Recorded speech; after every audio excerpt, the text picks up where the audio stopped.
Oui, oui, oui, light le baguette's on fire. That's right. France is on fire. Le baguettes are on fire. People riot.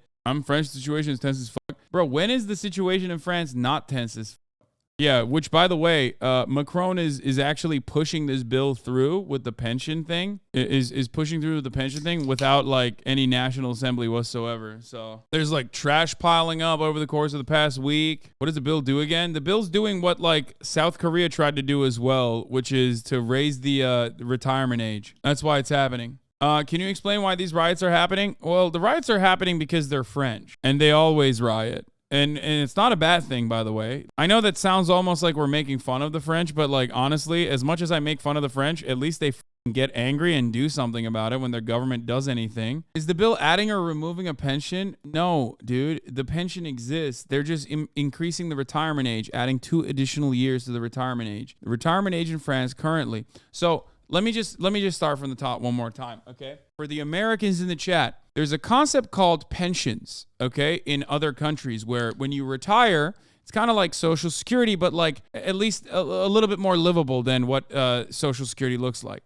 Okay, so when you retire, you get money from either your place of work or from the government, right? Now, the retirement age in France is 62. That's the actual retirement age. The retirement age in America there is no retirement age really, but the retirement age in the United States of America, which doesn't really mean anything, is the full retirement age is 66 if you were born between 1943 to 1954. The full retirement age increases gradually if you were born from 1955 to 1960 until it reaches 67. For anyone born in 1960 or later, full retirement benefits are payable at the age of 67. This is for the United States of America, for those of you who don't know. In France, it's currently 62. They want to raise it to 60. They want to raise it to 64.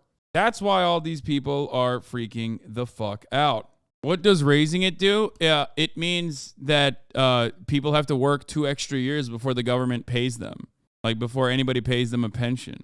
It cheapens it. I mean, it's cost effective if you're worried about your Social Security apparatus falling apart. That's what it is. It's also a terrifying precedent to set, but that's not even a thing. 30% of poor people in France die before 64. Nice. There you go. That's also another cost-effective, cost-saving measure. Macron was elected to block fascism. We got fascism. I mean, Macron is literally the definition of like not to get too Stalinist here, but like Big Homie is a social fascist. Like he's just like slightly less overtly racist than Le Pen, right? And not running on like the overt racism, but also still pretty fucking authoritarian. I mean, this shit is like authoritarian as hell. There was a study years ago that found centrists were the most anti-democratic group, even more than the far right. Oh yeah, I remember that. There are 2 chambers in the French parliament. One of them, not directly elected one, approved the bill, and now Macron is trying to pass it without getting it approved by the other chamber, which is directly elected by the French people. Macron is using 49.3 to pass this bill without the vote. Without the vote, and the only goal is to provoke riots in order for us to enforce new security laws. It's a lose-lose situation for us. Most European rights are social nationalists, unlike the very pro-capital American right. Yeah. I mean, ultimately, it gives us cool footage, I think. That's pretty much it. But you know what? Let's get fucking started. Let's get started on a little bit of anti-French racism. You know what I mean? Even though, like, much love and support to all the Frenchies out there doing their very best to push back against the same kind of authoritarian power structures that very firmly exist within the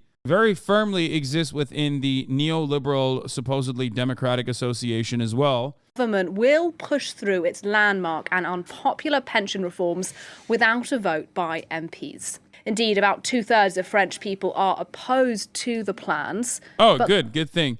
Hey, by the way, I mean, guys, under neoliberal capitalist democracies, undemocratic things would never happen, like when the 2/3 of the population are expressly against this new provision, right? They would never push that through in undemocratic ways, right? Or like, for example, in the United States of America, if like 2/3 of the country think that like Roe v. Wade should remain the law of the land, and then the Supreme Court justices would probably consider that to be a super precedent, implying that they'll never surely overturn that decision.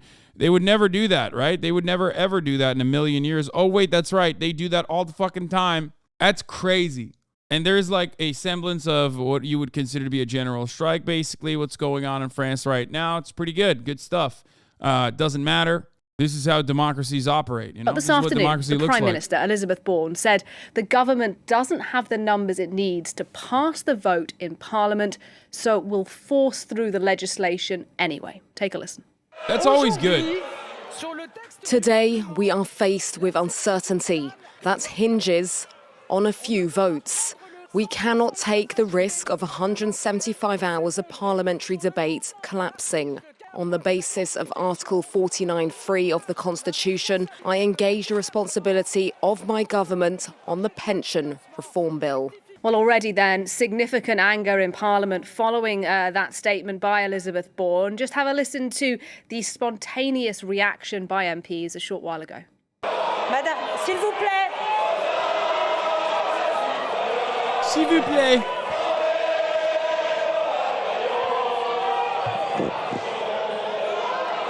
And if you're wondering how France gets to fucking go up in arms like this every time they try to do this sort of thing, like when they increase pension from 62 to 64, that's because they have viable unions. Now, if you look at the actual rate of unionization in France, you would see a fraction of the entire labor force, but collective bargaining agreements actually end up over-encompassing 98% of the entire labor force in the country. Once again, not only do they have a long history of protests, they also have a real mechanism of pushback. Quite a moment there in the National Assembly this afternoon. MPs singing the national anthem, and not long afterwards, Marine Le Pen, the leader of the far-right National Rally Party, announcing that she will be filing a motion of no confidence. That's so sick. I love allowing the fucking Nazi party just an opportunity to make themselves look like they're the real pro-labor party. It's in the so government. sick. Marine Le Pen saying a motion of no confidence is to be filed.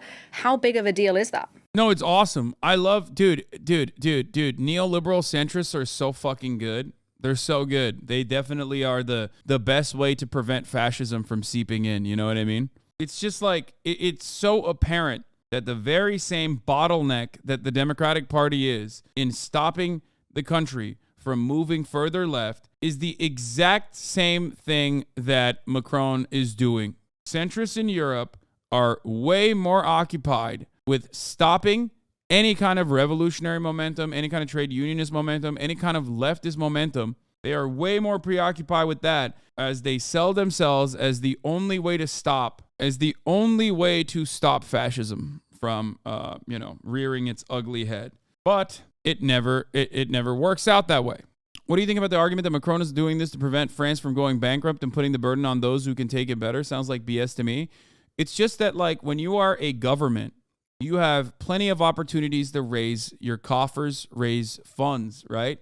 The problem is, in the Western world, in most instances, it's like unimaginable to assume that you would ever tax the wealthy or tax corporations at a higher rate. So that's precisely the problem. They don't do that. They'll instead tax gas, or they'll tax, they'll use regressive taxes that end up harming the working poor. They'll up the sales tax or things of that nature. KDV in Turkey is the equivalent.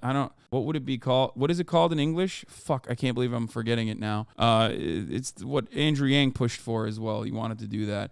The VAT. The value-added tax. Yes, the value-added tax. You know, that's kind of what the only effective funding mechanisms are, or the passable funding mechanisms are in a country like France, or in many of the Western neoliberal capitalist nations. It's like unimaginable to scare capital by increasing their taxes in a meaningful capacity, because, hey, capital flight will occur, even though there's no demonstration of capital flight thus far. Also, one effective mechanism to push back against capital flight, as I've said time and time again, is to tell them that if you evade taxes, then you don't get to actually enter the French market. You don't get to actually enter the American market. You know, put a fucking Chinese-style vice grip on that shit. You know what I mean? That's what I would do. That's what I would advocate for. Oh, you don't want to pay taxes in America? Well, sorry, then you're not going to fucking take advantage of our pigs, okay? Our fucking fat slob pigs that buy all of your shit, we're not buying it no longer. We're not allowing you to come into the country and sell goods. It's just a threat, but I think it would be a very viable one, and yet for some reason nobody ever considers that at all. It could come down to a handful of votes. It's their votes which will be courted over the next few days ahead of that likely motion of no confidence next week. And Claire, take us then to next week if you can. The vote of confidence happens. Let's assume the government loses the vote.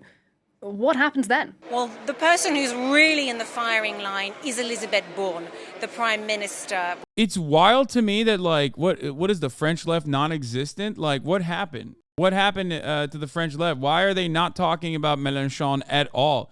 I have seen zero coverage of his name being mentioned. What the fuck's going on there? No, don't KW the left. Jean-Luc Mélenchon actually had a pretty solid, originally had a solid opportunity, which, you know, it's fallen apart now, but he's not a government representative anymore. No, but I'm saying, like, Mélenchon led his party into almost seizing fucking victory in one of the more successful leftist movements in the country. There is still a very viable leftist movement in France. They're making it seem like a lot of the people that are pushing back against this is just like right wing. It's Le Pen. The National Council for Pensions has calculated that our current pension system is fine economically speaking, so Macron's argument doesn't even work. And she hasn't managed to do that. She wasn't able to bring enough of those right-wing Les Républicains party members on board. So really the 49.3 mechanism for her feels like a bit of a failure. That said, there's also the trade unions. They're not backing away easily either. The dustbin collectors in Paris are going to continue their strike until next Monday at least. And we know that the trade unions will really see the 49.3 mechanism as a trigger for more strikes, more actions, which they haven't yet specified, but I'm sure we'll find out very, very soon. More actions pretty much means more disruption here in France. Dude, they brought up trade unionists at the end of that fucking conversation. Like, who the fuck is working the trash? Who's working in sanitation? Who's working in transportation? How do you think there was a level of organizing there that caused trash bags to be fucking piled up everywhere? That organizing did not come from the far right. That organizing did not come from the fascists. How the fuck do you just mention the trade unionists literally at the very end of the conversation? They make it seem as though it is a fucking afterthought.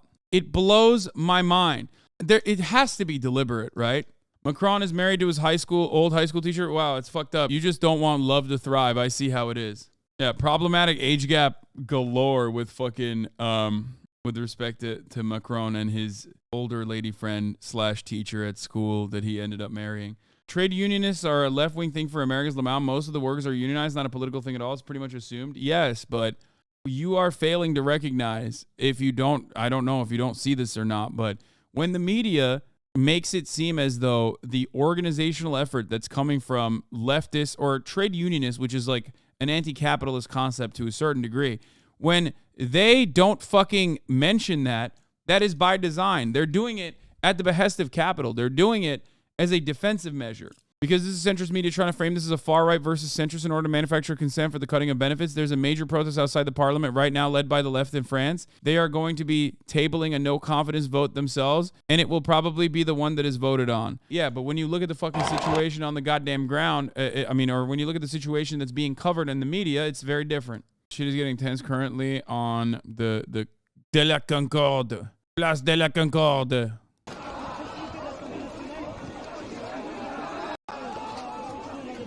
These are sites that we are very familiar with here in the United States of America. Except the French police pretty much do nothing. I mean, in comparison to American police, yes, they pretty much do nothing. But they still do a lot. What do you mean? They definitely still fucking tear gas you. They also use high pressure water cannons in a lot of European countries. What you gotta remember though is that, like, yes, as I've said before, time and time again, I will repeat myself. In civilized countries, you could kind of fight back a little bit. You can tell if a country is more civilized if you can, like, find footage of people being able to, like, pounce on cops every now and then, which is a such a foreign concept for Americans that, like, when I mentioned this, one of my most hated takes of all time from Americans was like, what the fuck are you talking about? Like, what do you mean? Like, you should be able to pounce on cops? Like, no, there is a use of force restriction that does not exist in the United States of America. That means that the playing field is a little bit more even, which I think is the adequate thing, is the right thing.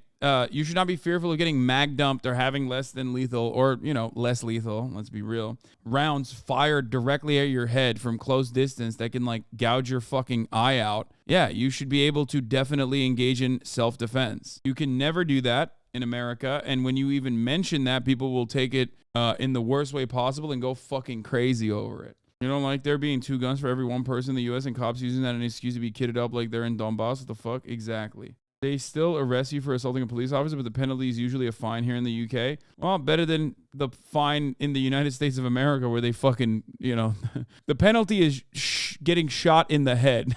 With cops in America, that's like 10 to 25, okay? But also, you can still be penalized with death even if you don't fucking shoot a cop. You can be penalized with death even if you're running away from a cop. But yeah, wonderful to see that France, you know, the bastion of democracy, democratic revolution, is going back to its roots, I guess, and doing this very undemocratic thing.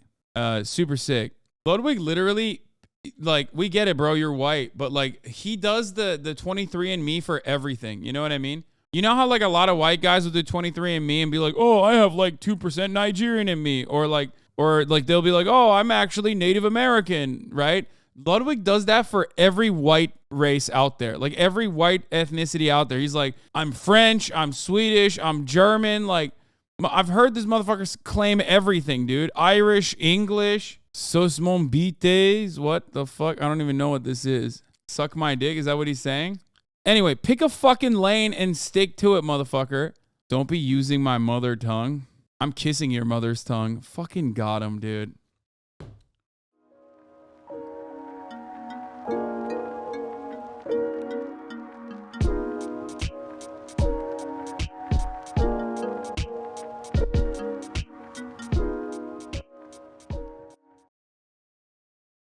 Oui, baguette, le baguette, le baguette, le baguette, oui, hon, hon, hon, le penchant, nique la police, nique le Macron,